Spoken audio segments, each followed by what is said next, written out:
So we're going to have a look at a regression analysis based on some figures that we have. Now this is going to be a straight line regression analysis. There's going to be no transforming in this question. So the context is that you're a town planner and you are planning a brand new community of 25,000 people called Dentown. What a great name. You are looking at other figures that you already have. So you've already got these statistics of towns that have a similar demographic and are a relatively similar size and the amount of garbage that they produce, and you need to make a prediction based on this information for the amount of garbage you expect Dentown to produce every year. So let's have a look at what to do. First of all, we'll start by choosing our explanatory and response variable. Now remember, our explanatory variable is the one that we're predicting from. So it's the one that causes the other, if you will, or the one that you're starting with. So whichever one comes first is your explanatory variable. So I would suggest that you're starting with the number of people. And indeed, the question has a bit of a hint of that because it's asking you to predict the garbage. If you're predicting the garbage, then the garbage is going to be your response variable. Therefore, my explanatory variable is the number of people, because put simply, they come first. And my response variable is the garbage. So now what I'm going to do is I've decided that and I'm going to put it into the calculator and it'll look something like this, where I've called P, population, and G, garbage. Now I'm going to start having a look at how good my data is, if you will. So the next step is to choose or to find out what my R and my R squared are. Remember, my R, that is my correlation coefficient, and my R squared is my coefficient of determination. And we have sentences that go with these. So let's have a look at what we get out of the calculator. When I go calculate regression, linear regression, and my X list is population, my Y list, my response is garbage, and I get an R value of 0.97333. So I'll write that down. R is 0.9733, which is actually great. It says that this data is pretty good and that my R squared value is 94.74 when I round that off, 94.74%. So 94.74%. And now what I can do is I can write my interpretations of those figures. And it'll go something like this. The correlation coefficient is 0.9733, and that indicates there are three key words: a strong, positive, linear relationship. Now let's check that using the calculator to have a look and make sure it is linear. So I'm going to graph my data. Now that's old data, be very careful. I need to graph my new data. So I'm going to my graph settings where I'm using P and G. I don't want an XY line. I only use an XY line when I'm looking at time series. So I want to go to scatter plot and I want to set that. Now here is my data, and I can see, even if I take the regression line out, I can see that that's a pretty straight set of data. So that's pretty good. I'm happy with calling it straight. Now R squared is my coefficient of determination. Coefficient of determination is 94.74%, which says that 94.74% of the variation in my response variable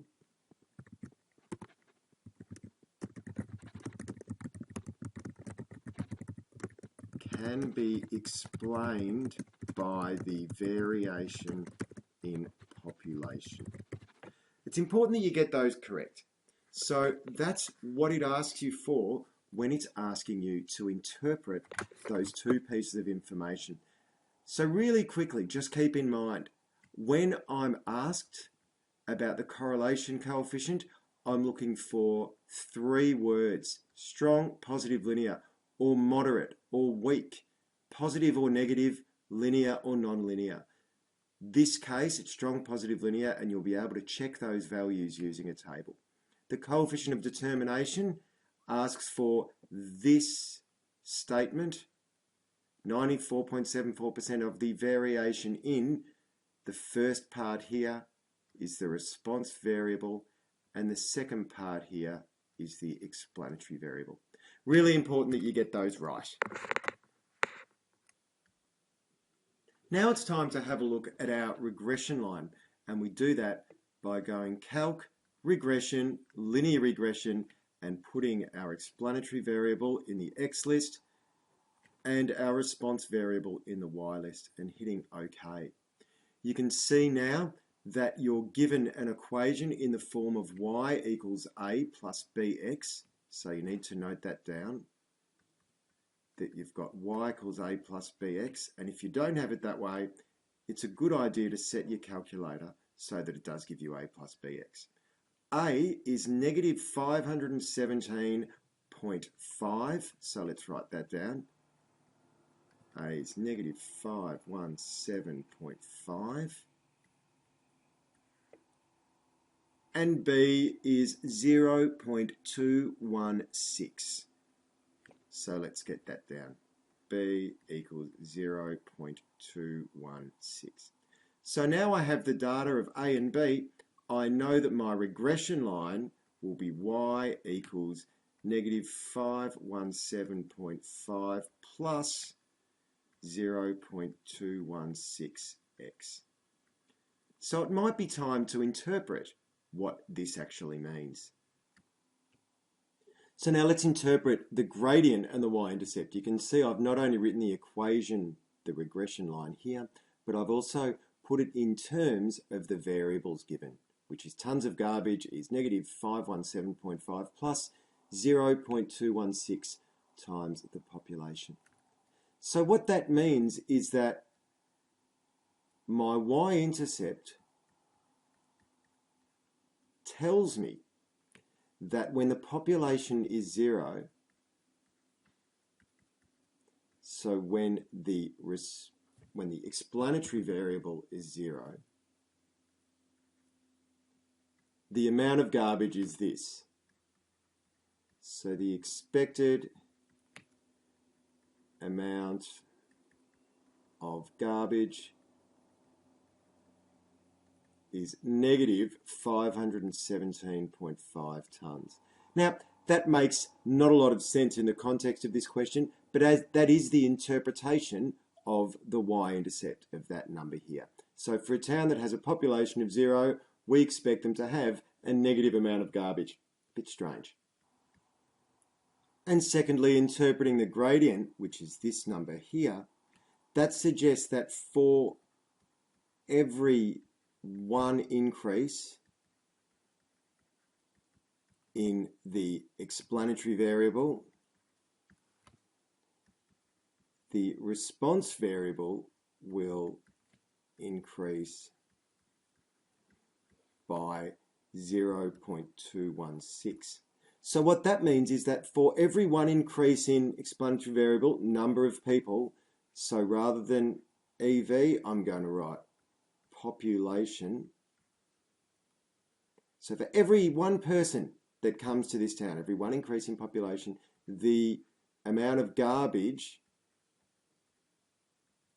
in tonnes will increase by 0.216. So I might write tonnes there and not there. So now what I'm going to do is tidy this one up as well.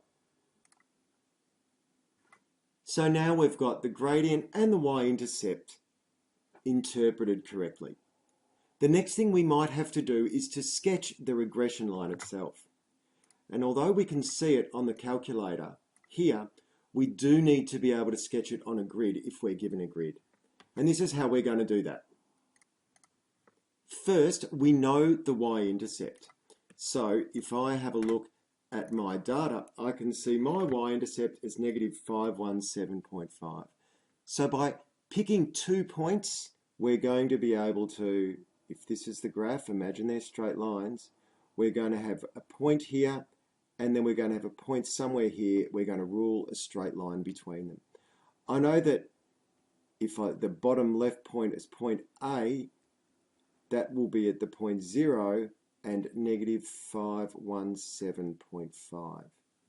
My point B, I'm going to calculate just by choosing an x value that seems reasonable and on the other side of the graph. So I want a high x value that's still in my field. So let's go for something like 40,000. So if my x value is 40,000, I can work out from my regression line what my y value should be. So into my calculator, I'm going to put the regression line. And you can see now I've written the regression line exactly as it appears. And the last thing I'm going to do is I'm going to change my x to a multiplied by 40,000. And I'm going to get my y value by solving for y. Now there are other ways to do this, but I tend to like using the solve function for a lot of regression work because sometimes you might get negative answers or you might have transformations, and writing the equation exactly as it is and then solving is the best way you can avoid making errors. So I'm solving this equation for y, and it tells me my answer would be 8,122.5. So I'll write that down as well, 8122.5.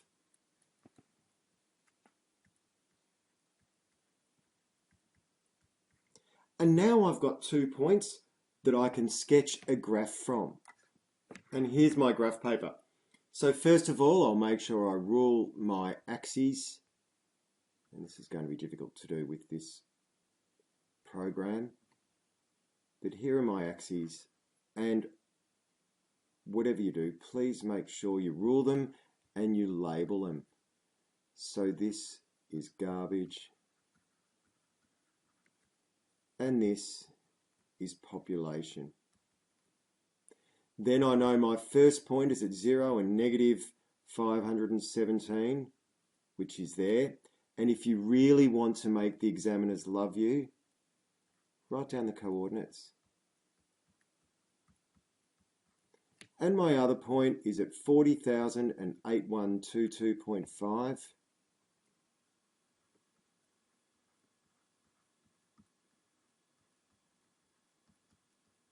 Which is there. Then I'm going to get out my ruler and I'm going to join the 2 lines beautifully. I can have it keeping on going if I want because the regression line goes as far as you want. This part down the bottom here probably doesn't need to be included because we know that this part down here makes no sense. So you could, if you wanted to, rub that out. And if you really wanted to get technical, you could choose another point that made more sense, such as 5,000 and whatever the number came up with there, and write that on your line.